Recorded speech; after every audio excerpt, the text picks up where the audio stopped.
Hello, everyone. Welcome back to my class, Worldview Studies. Let me share my PPT so that we can continue. Last time, we have begun to look at Hinduism, right?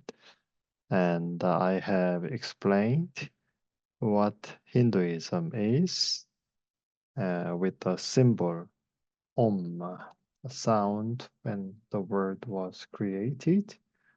And I have explained where is this worldview very popular. And also I explained the basic concepts of Hinduism. The first one is that the most important concept is dharma, meaning duty, virtue, and so on. A second concept, artha, stands for meaning, sense, goal, purpose, or essence. But the overall meaning is the method of life, in that it comprises the activities that can lead to the state which human beings desire. Number three, karma means action or work, and it determines your next life. Number four, there are concepts of samsara and moksha. Samsara is, of course, reincarnation, and moksha is getting out of that circle to reach nirvana. And I also explained four books of Hinduism: Rig Veda, Samaveda, Atharva Veda, and Yajurveda Veda. About the gods of Hinduism, uh, Hinduism is basically polytheistic worldview that serves around 3.3 billion gods, but there are three major gods: Brahma, and Brahma is the first one is worshipped in the northern part of India. And the second one is Vishnu, and the third one is Shiva. Uh, the second god, Vishnu, is the keeper and protector of the universe and keeps the balance of good and evil in the world. The third god is Shiva, who destroys the universe for recreation and is the most worshipped god in Varanasi, the holy land of Hinduism. About the contents of Hinduism worldview, the first genuine prime reality and greatest being is Brahman, who is a unique, infinite, and non-personal and ultimate being. Second, the nature of external reality. In other words, the essence of the world around us is considered perfect in Hinduism, and everything in the world is spiritual and is altogether one, and this one is God. Third, on what a human being is, it views Atman as the center of personhood. And since Brahman is at the center of the universe and Atman at the center of man, so human beings and God are one. Number four, on the foundation on which human knowledge is possible, there is no categorical truth, but experiencing the Atman and Brahman becoming one is an experience that transcends knowledge. Number five, regarding morality, The union of Atman and Brahman transcends all morality. Number 6, on human history, Hinduism has a cyclical view of time due to the concept of reincarnation. And then I have mentioned some representative thinkers. And the first one was Ramana Maharshi. And the second one is, of course, Mahatma Gandhi. And the third one is Aurobindo Ghosh. And the last one, we have Vivekananda. Now, it's time for us to think about the strong and weak points of Hinduism. So, why is Hinduism still so popular? About the strong points, let me mention first of all that Hinduism is very tolerant of other religions. It is a polytheistic worldview, as I mentioned, so it allows for other worldviews to exist. There are so many gods in their religion that the gods of other religions do not pose a problem. For example, if someone says, I believe in Jesus in India, Hindus also say, we believe in Jesus as well. However, to them, Jesus Christ would be one of many gods they serve. And therefore, in Hinduism, there is no centralized power that governs religious matters. Secondly, Hinduism seeks a moral life.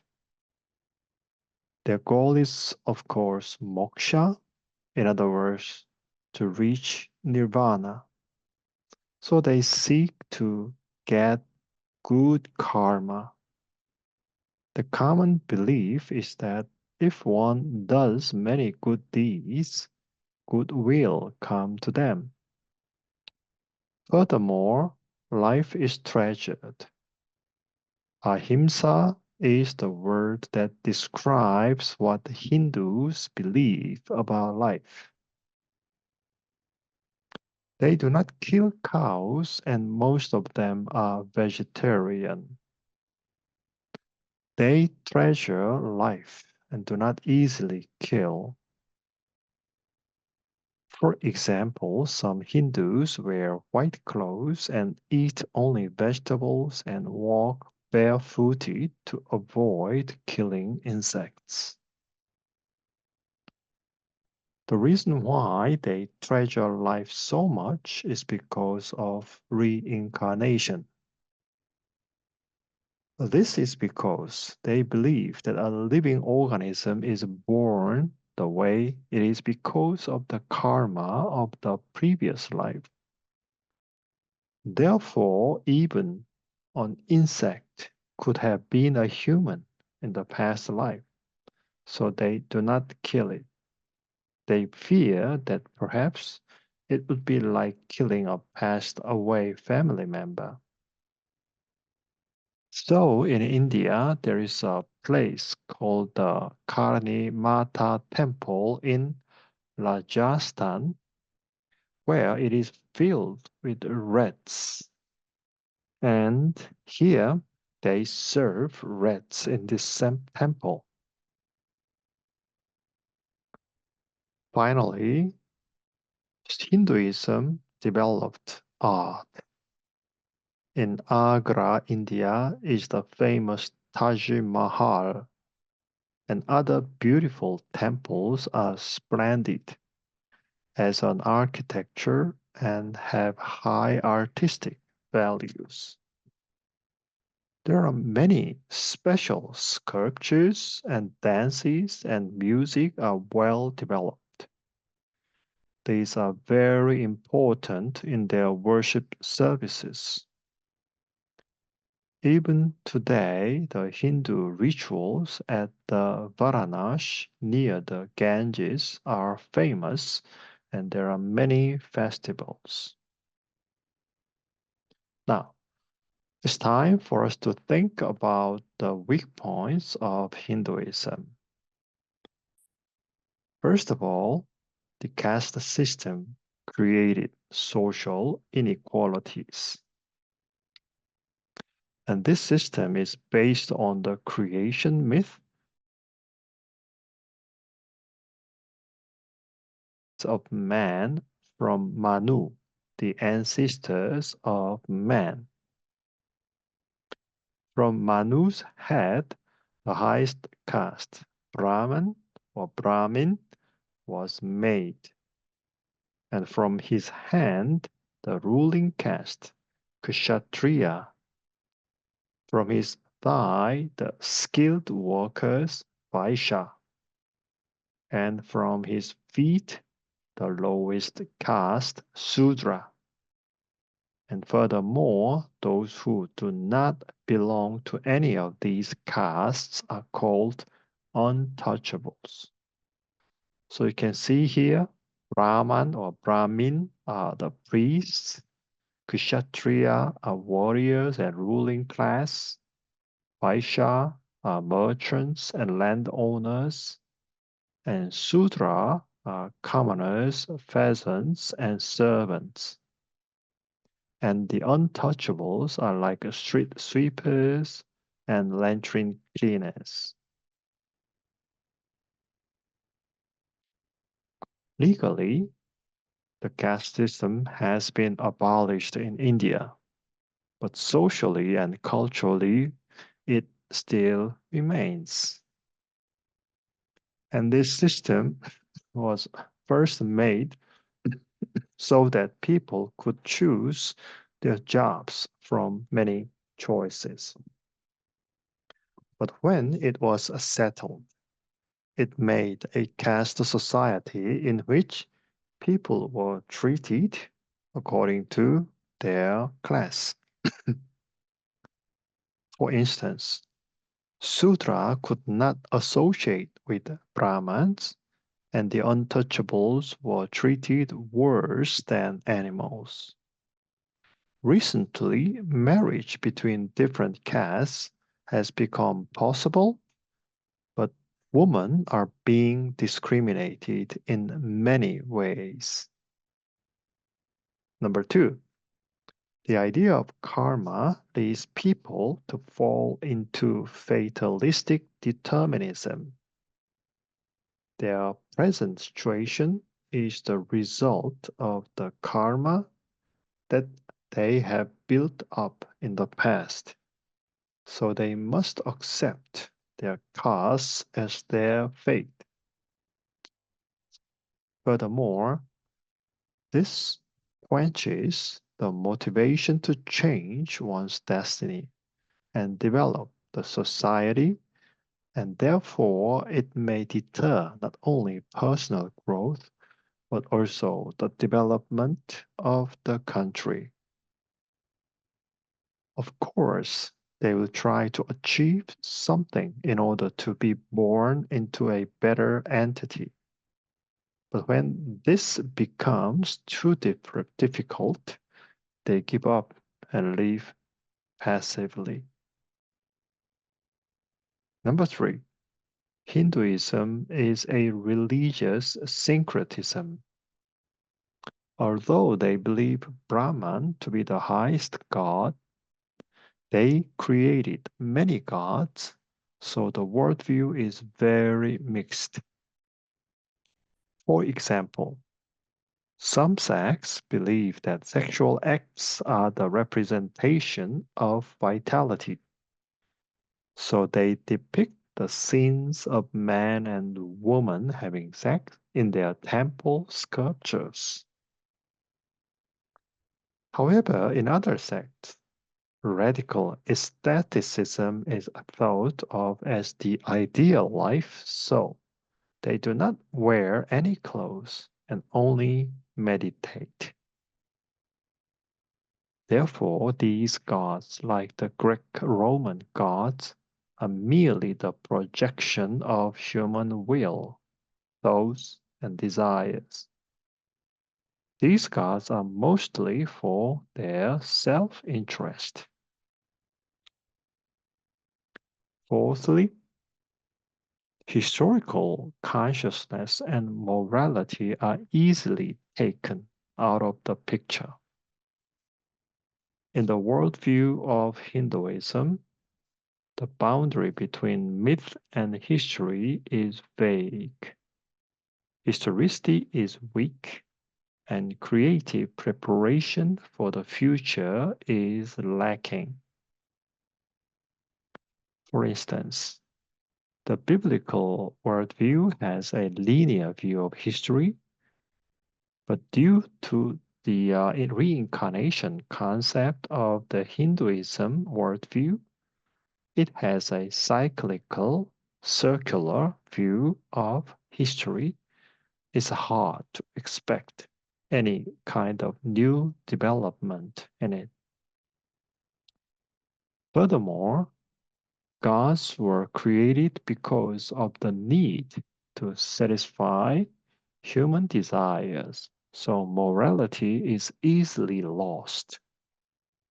And Hinduism does not see sin in terms of ethics, but as ignorance, so it is unethical.